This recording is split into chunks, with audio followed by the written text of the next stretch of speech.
Hello and welcome back to Joe Shoots Film. Today we're going to be talking about shooting 110 film in the year 2025. Sorry if I'm sounding a bit under the weather today. I wanted to record this but woke up with a bit of a cold, so a bit annoying, but we have to crack on.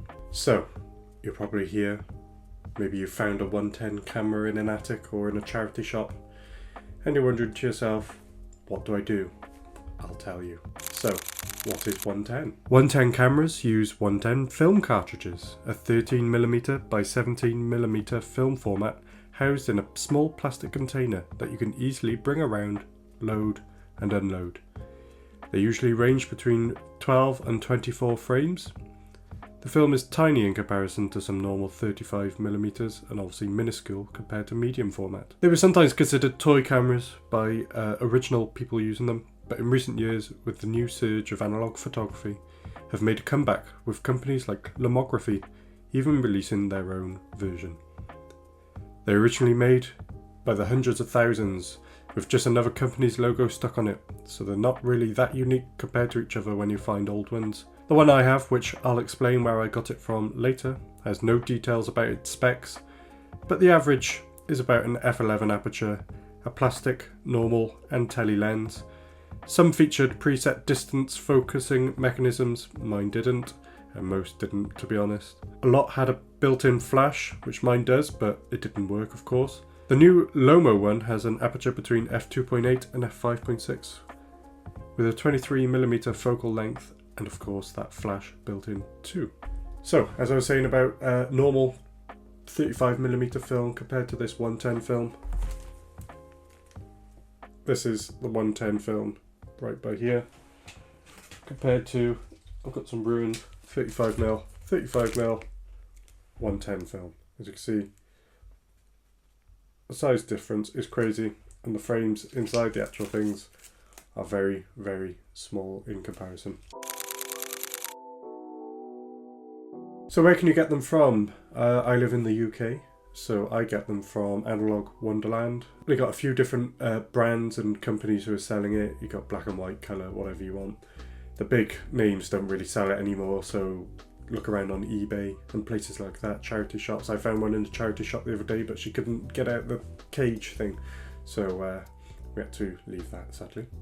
Obviously, wherever else you are in the world, I'm sure wherever you buy your normal film from, they probably have a little section in there just for 110. Well, I hope they do. So, this is my one. As you can see, small rectangle, nice and easy to fit in your pocket. That's where the flash would be if it was to work. Then you have on the top here, normal and tele lens. As you can see, just by here, looks like a little cover in front of it. So when you're looking through the viewfinder on the other side, it's on telly. It is a slightly smaller rectangle compared to the slightly bigger rectangle.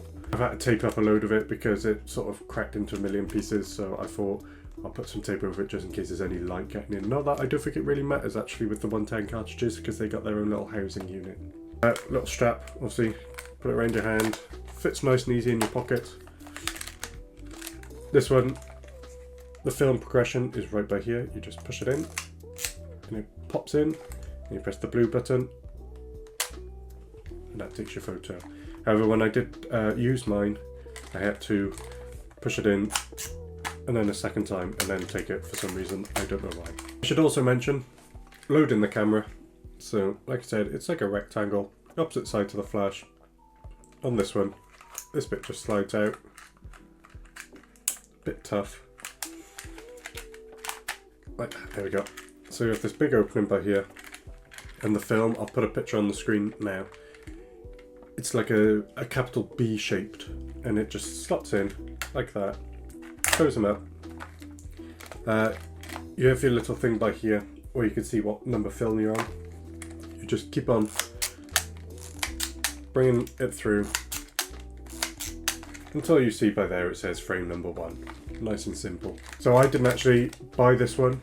Some friends were on holiday. They went to a little market, saw it and bought it as a gift, thinking that I'd like it, and I was like, I've always wanted to give it a little try, you know, take it out for a spin. I took the camera out with them on what should have been a nice summer's day, but we had a lovely summer, and the one day we took it out, we took the dogs to this little play area, and yeah, it was the worst weather of the summer. I had a nice like ISO 100 film, I think it was, on there on a really dark, gloomy day, so the pictures didn't exactly turn out amazing, but still had some fun. Handed it over to them, gave it to myself, and we gave it a good go. As I often say on this channel, it's more experimentational than professionalism. A bit of fun, you know. So we loaded the film in, took it out for a spin, and these are the pictures that we got.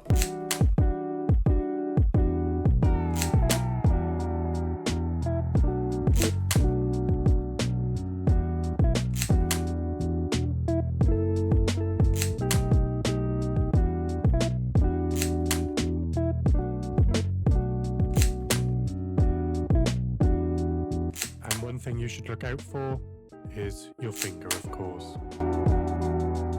Will I use this again? Good question.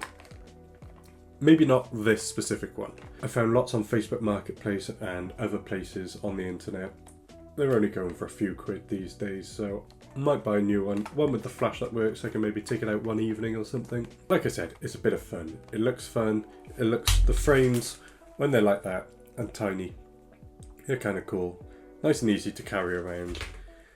The pictures aren't exactly the highest of quality, but like I said, experiment. I would even consider maybe spending that extra few pounds on the Lomo one, because they have 3 different ones. They got one without a flash, one with a flash, and like a silver one, which does look quite cool.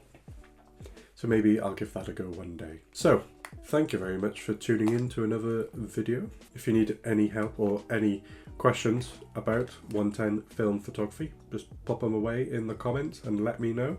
If you have any experience in it as well, just let me know in the comments, and maybe I can go check out your channel or Instagram, whatever you have, and see the pictures that you took. That will probably be a lot better than mine. So other than that, thank you very much. I'll see you next time. Goodbye.